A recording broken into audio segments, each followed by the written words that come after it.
You can use the internet to know almost anything, like the temperature of Tokyo or Singapore's humidity. But you cannot go to Google to find out the emotional condition of your wife's heart or how lonely your kids are feeling. Zen training always begins with facing questions on problems that undermine the root of one's existence. Do you have any persistent questions pestering you at the moment?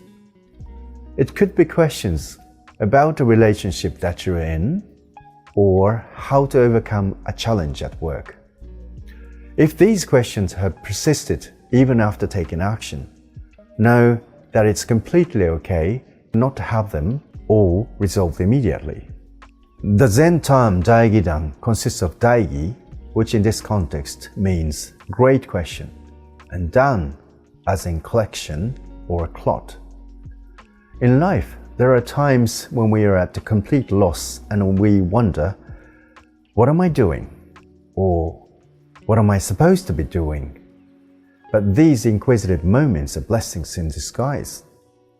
Finding answers to heavy questions takes time, and we may feel tempted to look to others for answers. I know it doesn't feel good to carry the weight of unanswered questions.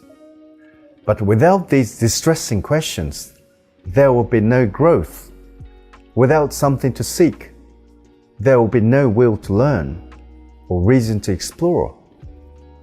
Not one person has been able to achieve enlightenment without a period of uncomfortable rumination.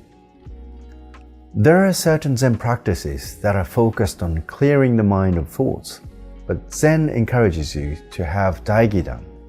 You may feel burdened by the weight of all of your questions, but the DaiGiDan, the collection of your great life questions, serves as a catalyst for you to embark on the journey of self-discovery. Even if we were advised not to think, we tend to think anyway, right? So think, but think without emotion, and dissect your problems rationally and autonomously. Zen masters would purposefully ignore questions from disciples to encourage them to explore and look within themselves. Sometimes they would pose unfamiliar or peculiar questions. If we always absorbed answers from someone else, or all answers fell into our laps immediately, we would deprive ourselves of developing our problem-solving skills. We become smarter excavators with every question and breakthrough we experience. Why can't I solve this problem? Why is everything so hard to manage? What is my destiny? You must reflect and face these questions internally. As you keep questioning, you will start to open up your hidden potentials that you wouldn't have noticed otherwise. But when you reach the answer, there is no better feeling like the sweet release of a new revelation you found within yourself. Now, there is also a fine line between thinking thoroughly and thinking too much. If you feel as though you're running in circles within DaiGiDan, let me give you 2 methods to try when you feel your question is not taking you anywhere. Number 1, change the question.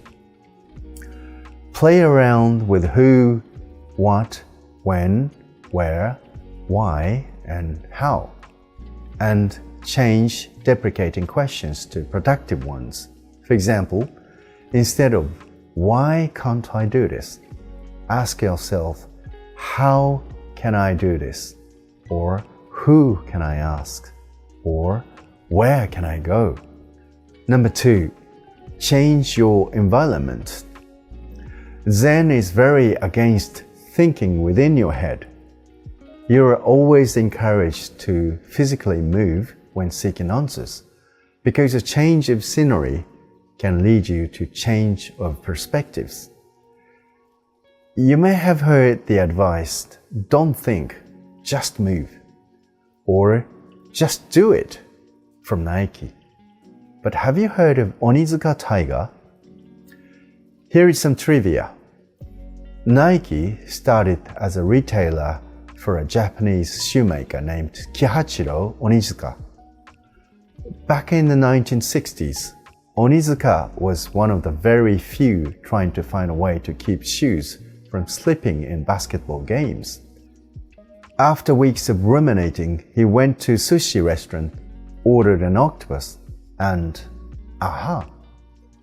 That's where he got an idea for the grip of his shoes. The shape of the octopi suction cup.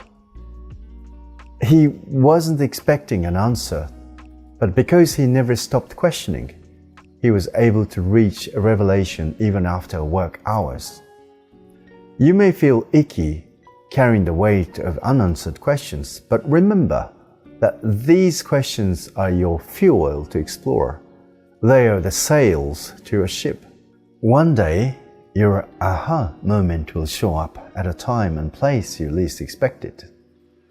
So don't give up on your questions.